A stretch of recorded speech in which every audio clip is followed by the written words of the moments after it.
तुम्हारी जाति, तुम्हारा धर्म, तुम जो चीज़ फॉलो कर रहे हो, तुम्हारे सरनेम से हर चीज़ डिसाइड होती है। उनको पीड़ित करने वाले हैं कौन, ये बताइए आप। उनके साथ डिस्क्रिमिनेशन करने वाले हैं कौन?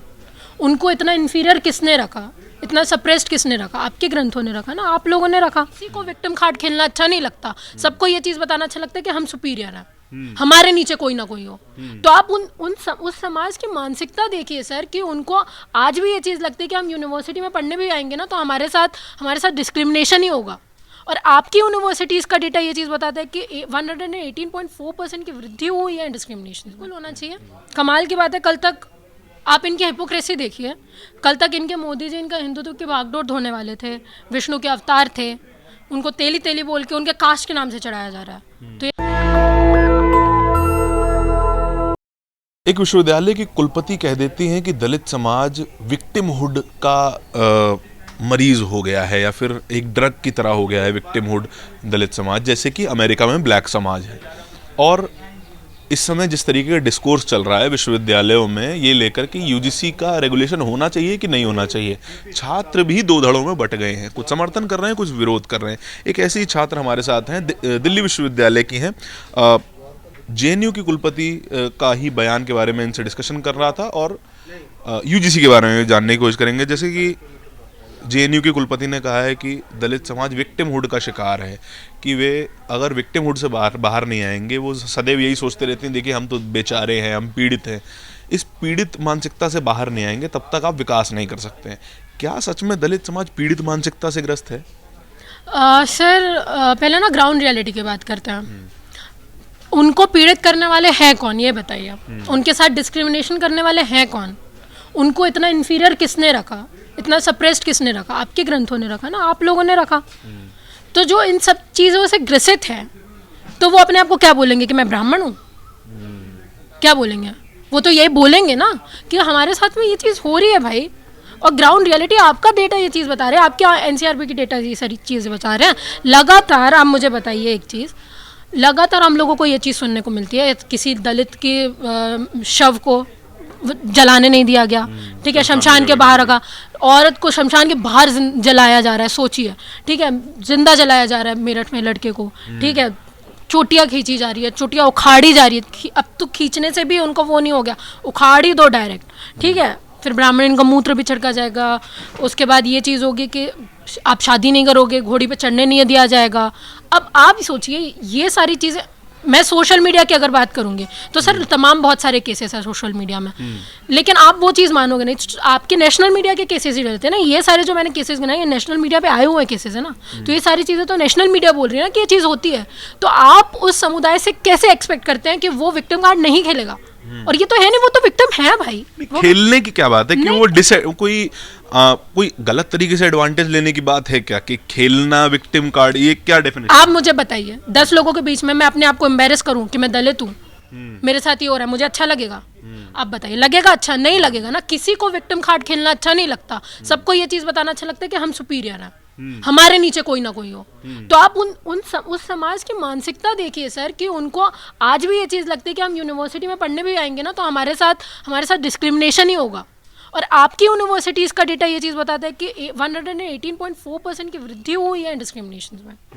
तो आप सोचिए किसको अच्छा लगता है डिस्क्रिमिनेशन? भी देश के सबसे बड़े विश्वविद्यालय में पढ़ रही हैं, पढ़ाई कर रही हैं अपनी, क्या आपने कुछ ऐसा एक्सपीरियंस किया है अभी तक अपने प्रोफेसर्स, अपनी फैकल्टीज या फिर अपने साथियों के द्वारा जिनसे आपकी रोजाना की बातचीत है या दोस्ती है? देखिए मैं आपको एक चीज़ बताती हूँ सर, जो सामने से बोलता है ना वो तो हम लोगों को समझ में भी आ रहा है कि चलो ये हमारा दुश्मन है। जिनके बैक ऑफ द माइंड चीज़ें चलती है ना कि वो सामने से बोलेगा भी नहीं पर उसके दिमाग में है डिस्क्रिमिनेशन। ऐसा ही केस मेरे साथ भी हुआ है, मतलब बोला नहीं गया पर ये चीज़ ज़रूर बोली गई है कि हम दोस्ती भी करते तो ऐसे लोगों से करते हैं जो महिला हो प्लस खूबसूरत हो, उसमें भी स्वर्ण हो। तो आप समझिए ये इस तरह के शब्दों का इस्तेमाल खुलेआम है। हाँ, बिल्कुल। मेरे कॉलेज की बात बता रही हूँ मैं। कौन से कॉलेज में? मैं आईपी कॉलेज सिविल लाइंस है ना, उस कॉलेज में लड़कियां ये चीज़ सोच रही है। तो सोचिए किस मानसिकता से ग्रसित लोग हैं ये। तो क्या हम लोगों को अच्छा लगेगा?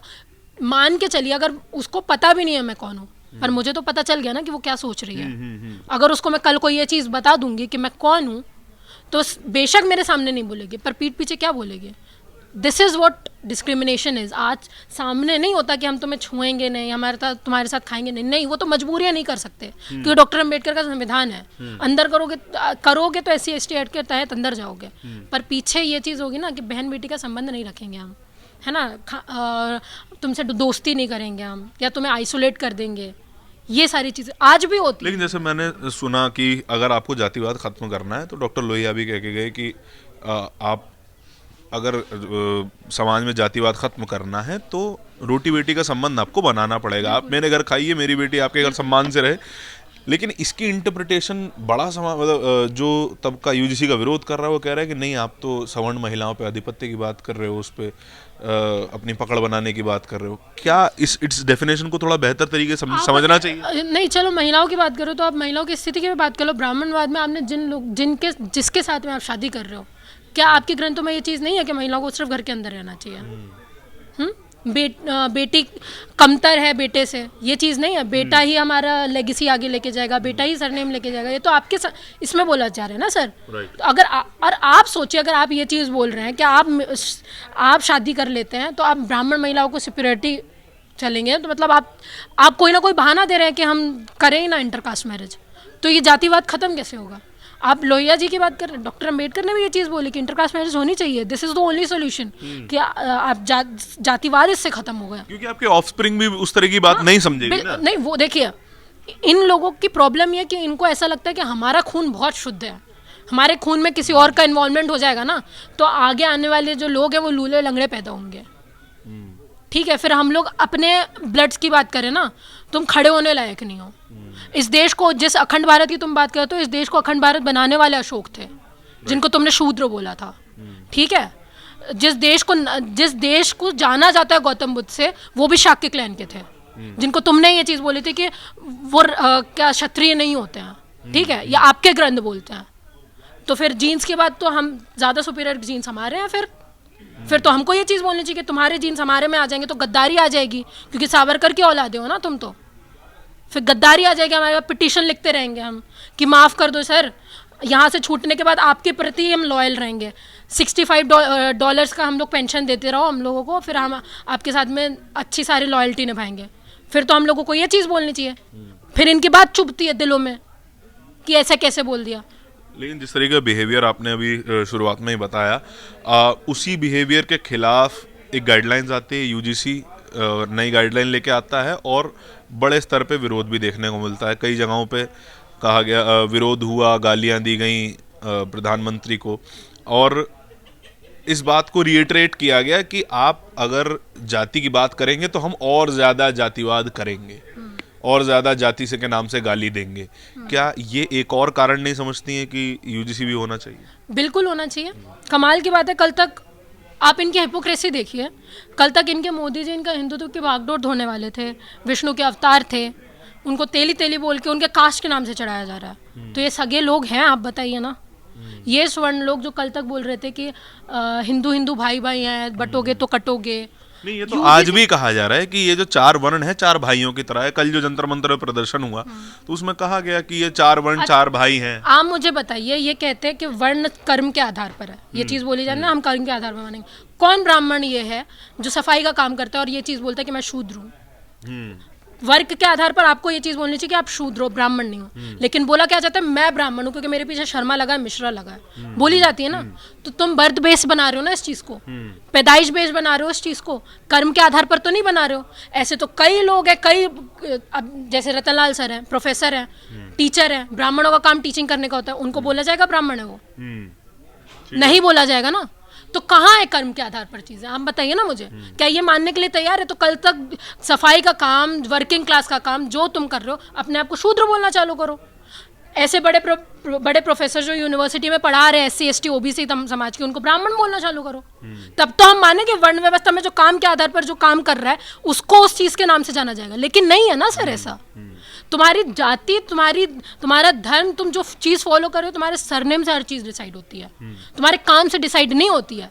तो इनको बोलो खुद को पहले सुधारे, उसके बाद हमारे ऊपर इम्प्लीमेंट करें। लेकिन जो हिंदू आइडियोलॉजी के लोग हैं, जो मानते हैं कि ये जो पूरा समाज है हिंदू समाज है, उसको अगर बनाए रखना है तो उसकी कल्चरल वैल्यूज़ को साथ साथ इसकी जो ग्रंथों में जो डिविजन्स हैं उसको इंटैक्ट कर रखना ज़रूरी है।